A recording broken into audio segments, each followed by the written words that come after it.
안녕하세요. 서양화가 김수영이 진행하는 영화 리뷰, 영화 비평 한번 해보겠습니다. 지난번에 한 열흘 전에 한번 했었는데 제가 개봉한 지 이틀 만에 대한극장에서 영화를 보고 그때 리뷰를 했는데 다시 두 번째 하는 리뷰, 영화 리뷰를 두 번 하는 거에 저로서는 아마 처음인 것 같습니다. 왜냐, 요즘에 핫해요. 핫. 한마디로 말해서 뭐 신문마다 매스컴마다 서울의 봄이 지금 붐을 일으키고 있고 장안의 화제가 되고 있습니다. 서울의 봄, 뭐 해마다 봄이 오죠. 그런데 이번 영화는 특별한 것 같아 가지고 제가 이제 두 번째 영화 비평을 하는데, 영화는 1979년 12월 12일 박정희 대통령이 10월 26일 날 운명하셨잖아요. 그 뒤로부터 보안사령관이었던 전두환이 12.12 사태를 일으켜가지고 정권을 빼앗는 그런 긴박한 순간을 영화를 만들었습니다. 김성수 감독인데요. 이분이 영화를 잘 만드는 것 같아요. 제가 지난 1편에서도 영화 비평을 했지만 10점 만점에 거의 뭐 9점 몇 점까지 줘도 괜찮다. 또 범죄도시 3편보다도 어쩌면은 관객이 더 많이 들어올 것 같다. 이런 얘기를 했었습니다. 12.12 사태는 참 요즘에 젊은이들은 경험을 안 해봐서 모르겠지만 저희 같은 경우에는 제가 30대에 12.12 사태를 겪었기 때문에 그 당시에 긴박했던 순간, 또 참 처절한 이야기, 또 무서운 이야기를 실제 겪었기 때문에 자세하게 리얼하게 그대로 표현해 드릴 수가 있습니다. 지금부터 43년 전이네요. 44년 전. 그러니까 40대 까지도 잘 모르는 내용이에요. 30대는 더더군다나 이제 뭐 자기가 태어나기 전에 일어났던 사건이고, 영화를 보려면 이제 내용을 어느 정도 알고서 보는 게 아마 나을 것 같아가지고 제가 영화 비평을 두 번째 하는데요. 우선 12.12가 혁명이냐 반란이냐라는 이야기를 먼저 해보겠습니다.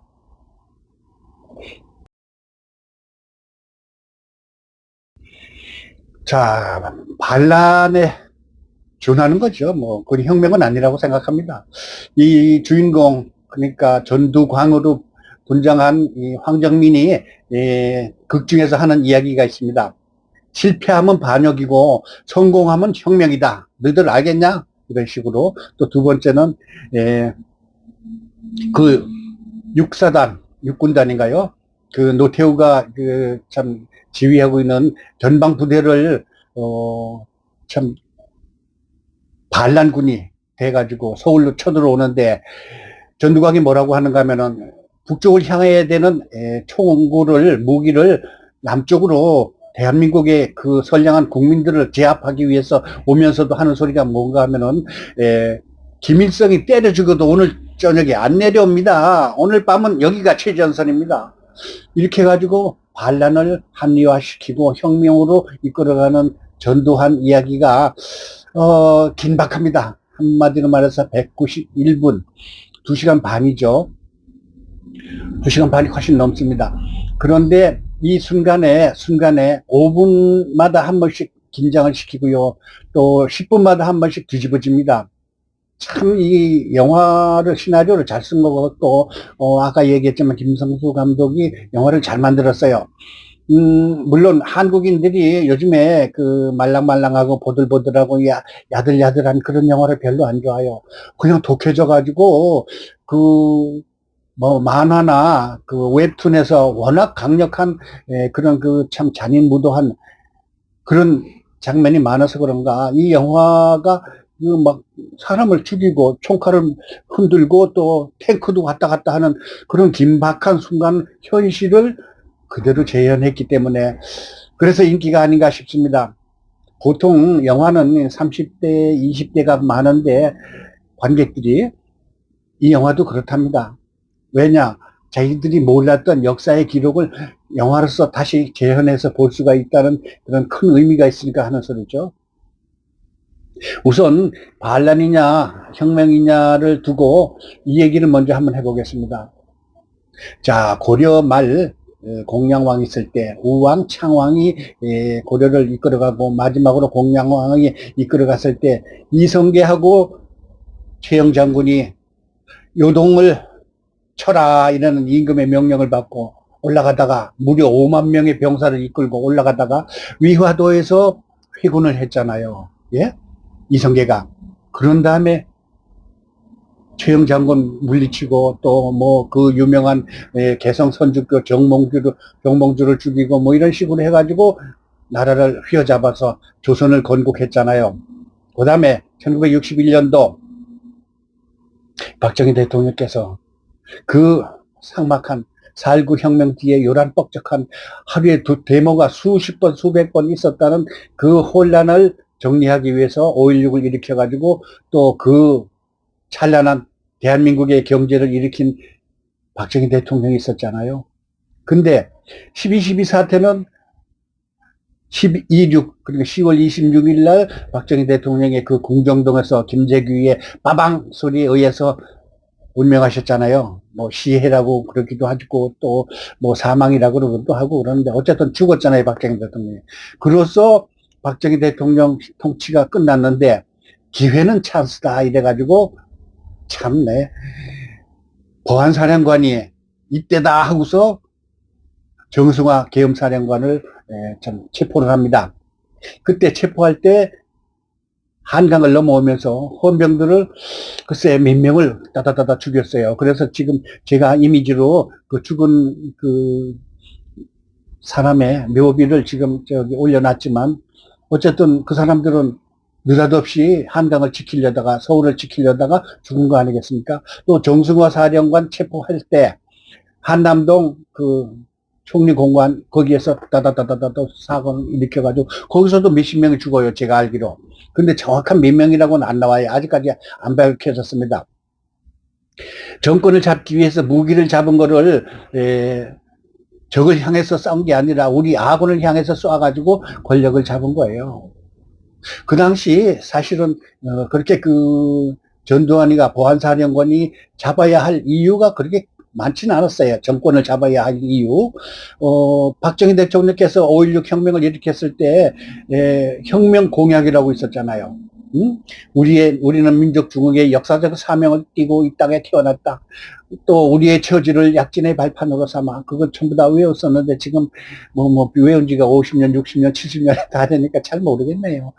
그러는데 그런 그 나라를 일으키겠다는 안정을 일으키고 또 혁명 공약에서 국교의 남침을 저지하고 국민들의 피폐된 참 민생고를 해결하자는 그런 참 뜻깊은 혁명 공약이 전두환한테는 없었어요. 왜?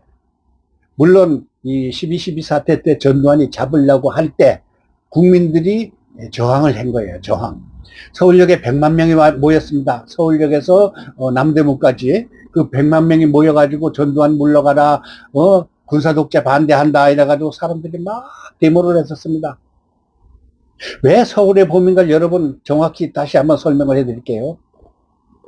소련이 동구 구라파에 참 공산주의를 퍼뜨려가지고 체코슬로바키아가 소련을 반대해가지고 들고 일어났습니다.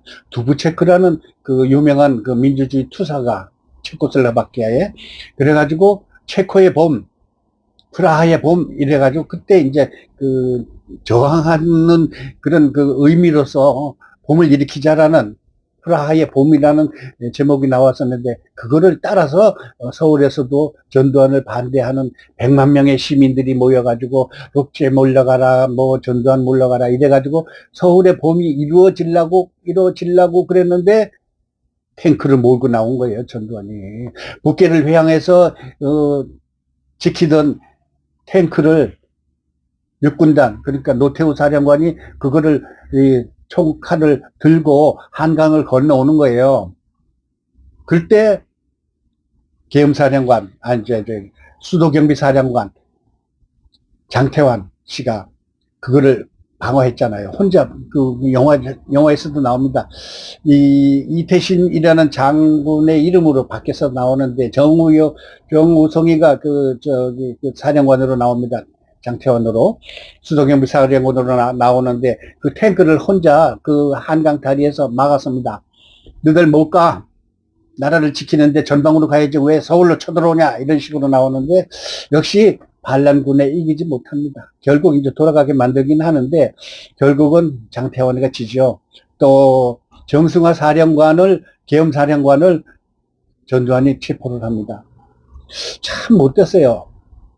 그런데 결국은 참 훔치겠다는 자와 훔치는 것을 막겠다는 자의 참 싸움이를 바로 그 서울의 봄이라는 영화입니다. 순간순간이 아주 긴장되고요. 순간순간이 아주 어떤 때는 막 울분이 치올라요. 어떤 분들은 영화를 보면서 화가 나가지고 마음 진정제를 먹고 가야 된다는 이야기도 있습니다. 그 정도로 어떤 면에 있어서는 화가 나고 어떤 면에 있어서는 너들 얼마나 까부나 보자 하고 영화를 보는 사람이 있어요. 저도 사실은 뭐 시니어지만 그때 당시 어땠는가를 다시 한번 뉘우치면서 또 아니면은 그때를 참 되살리면서 영화를 봤는데 영화를 그때 볼 때 용산 CGV에는 마침 전기가 나가서 영화가 중단이 됐기 때문에 저는 이제 대한극장에서 봤어요. 대한극장에서 요즘에 옛날에 그 영광스러운 대한극장이 아니라 용산 CGV에 밀려가지고 관객이 용산 CGV에 10분의 1도 안 됩니다. 그 당시 제가 봤을 때는 한 300, 400석 되는 그 극장에 한 10%밖에 이 관객이 안 찼어요. 근데 10% 중에서도 거의 한 6, 70%가 50대 이상 중장년들이었습니다. 왜? 전두환 때 덜덜덜 떨던 그 공포의 순간들을 되살리기도 하겠지만 그때 얼마나 잘 협박을 했었던가를 이제 영화를 보자 이거죠. 그런데 그 당시 그 12.12 사태 때 그 죽은 병사들의 숫자와 이름과 정확히 좀 공개를 했으면 좋겠고요. 그 뒤로 전두환이가 잡은 뒤로 다시 나라를 좀 풀어주자 이래가지고 통행금지가 있었잖아요. 그때까지 1945년서부터 1980년도까지 무려 거의 한 30년 동안 그거를 통행금지가 있어가지고 밤 12시만 되면 새벽 4시까지 움직이질 못했었어요. 지금 그 시민들은 그걸 알지 모르겠지만 우리같이 실제 겪은 사람들은 밤 11시가 넘으면 집에 가려고 난리 부르스를 쳤어요. 왜? 시내버스도 10,000원이고 택시도 그때는 잡기가 어려워. 그 무서운 통행금지를 해제시켰죠. 또 그 다음에 이제 그 선량하게 베푼다고 그래가지고 국풍 80일이라고 그래가지고요. 여의도에 지금은 그렇게 공원이 들어서 가지고, 옛날처럼 그 여의도 광장이 안 보이지만, 여의도 광장이 엄청 넓어서 세계에서 가장 넓은 광장의 하나라고, 중국의 광장을 봤는데, 내가 여의도보다도 작았더라고요. 그 광장에 100만 명이 모여가지고, 국풍이라 그래가지고 춤추고 놀고 즐기고, 이런 참 비풀었어요, 전두환이가. 그 다음에 전두환이가 또 이제 그 사람들은 잘했다는 사람도 많아요. 왜? 삼천교육대를 만들어서 여러분 검색해 보시면 아시겠지만 삼천교육대는 참 많은 사람이 길거리 가다가도 문신 있는 사람 다 잡아갔죠. 웬만한 이 초범 깡패들 소매치기들 전부 다 가가지고 군대에서 그냥 유격 훈련을 시켜가지고, 제가 알기로 50몇 명이 죽었던가요. 150몇 명이 죽었던가, 많이 죽었어요. 그렇게 사회의 악을 제거하려고 노력도 했고요. 또 좋은 점은 뭔가 하면 그 당시에, 전두환 때는 그래도 경제가 좋았어. 이런 얘기 하는 사람이 많아요. 지금 우리가 2022년도, 2023년도 2%, 1% 이렇게 성장이 있었다고 그랬잖아요. 그 당시 7.5% 내지 15%까지 경제 성장이 있었어요. 살기 좋았어요. 물가도 안 오르고, 요즘엔 시장에 갈 때마다 물가가 많이 오르죠. 그렇지만 총칼로서 나라를 평정을 하고 국민들을 제압을 해가지고 꼼짝 못하게 해가지고 100만 명이 무려 서울의 봄이라 그러면서 이렇게 그 항의 데모를 하다가도 죽기 싫어서 무서워서 탱크를 가지고 나타나는데 어떡합니까?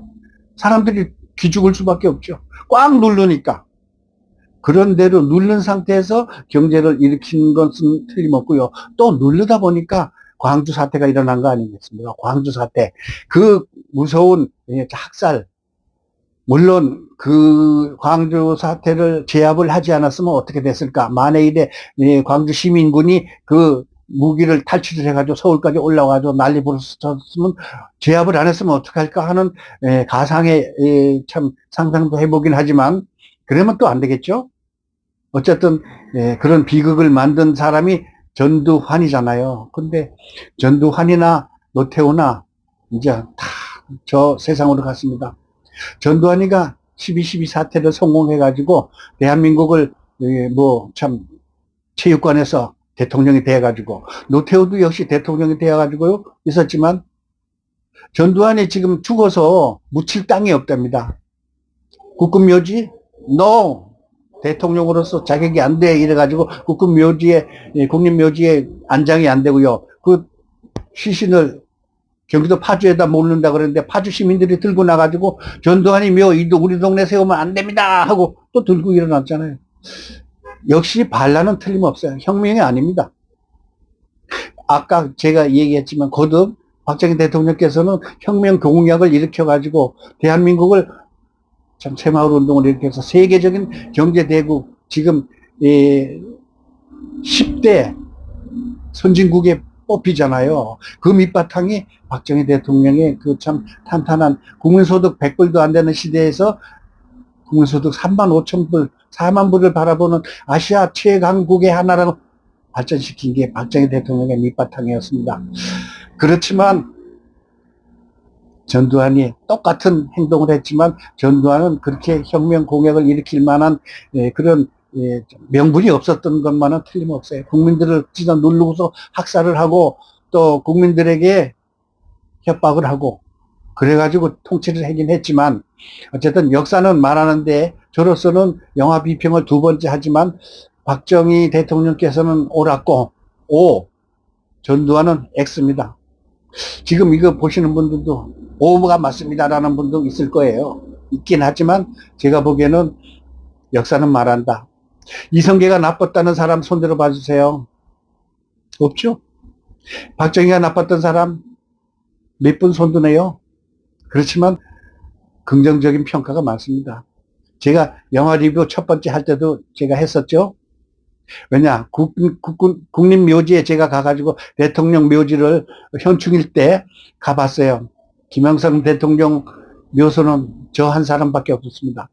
또 김대중 대통령은 저 남쪽 사람들이 그쪽 사투리 사는 사람들이 좀 있었어요. 그러나 박정희 대통령 묘소에는요 제가 가서 참배를 하려고 하니까 사람들이 워낙 많아가지고 10명씩 올라와가지고 30초씩 1분씩 묵념을 하고 내려가고 다음 순서 올라오세요 이래가지고 끊임없이 박정희 대통령 묘소에는 사람이 많았다는 것을 이야기하다 보면 전두환이 묘지는 아직도 세우지 못해가지고 경기도 파주로 보낼까 하는데 파주 시민들이 들고 일어나는 거 12.12 사태가 옳은 건 아니라는 것을 여러분께 말씀드리고 이 리뷰를 마치겠습니다. 자, 영화 리뷰가 아니라 역사 리뷰가 됐습니다. 어쨌든 영화는요 제가 보기에는 한번 볼만한 영화다. 범죄도시 마동석이 떨리니 천만 관객 모르긴 하지만 이 서울의 봄도 천만 관객이 되지 않을까 생각합니다. 역사의 현장, 역사의 기록, 역사를 앉아서 다시 보는 그 위대한 영화가 서울의 봄이 아닌가 싶습니다. 이게 한국 영화의 큰 위대한 성공의 하나입니다. 2022년도에 영화 제작한 편이 많은데 아직도 90편이 영화 제작을 하고 상영을 못하고 있답니다. 그렇듯이 한국 영화 시장이 아직까지 지금 침체기에 있습니다. 그런 속에서 밀수가 500만 관객이 들어섰고요. 그 다음에 요번에 이 서울의 봄이 460만 명이 그 손익분기점이라고 합니다. 제작비가 232억 원 5천만 원, 232억 5천만 원이 들어가는데요. 460만 명이 들어서야지 원가가 빠지는데 12월 3일 현재 개봉한 지 13일 만에 12일 만에 그 원가가 빠졌대요. 손익분기점이 넘어섰다니까 460만에서 곱빼기로 돼가지고 900만 1000만이 돼서 한국 영화에 다시 중흥기가 되었으면 합니다. 김성수 감독님, 황정민 씨, 정우성 씨, 당신들 수고했어요. 좋은 영화 만드느라고. 서울의 봄 리뷰 마치겠습니다. 좋아요, 구독 눌러주시고요. 서양화가 김수영이 진행하는 TV 배우 많이 구독해 주시면 고맙겠습니다. 감사합니다.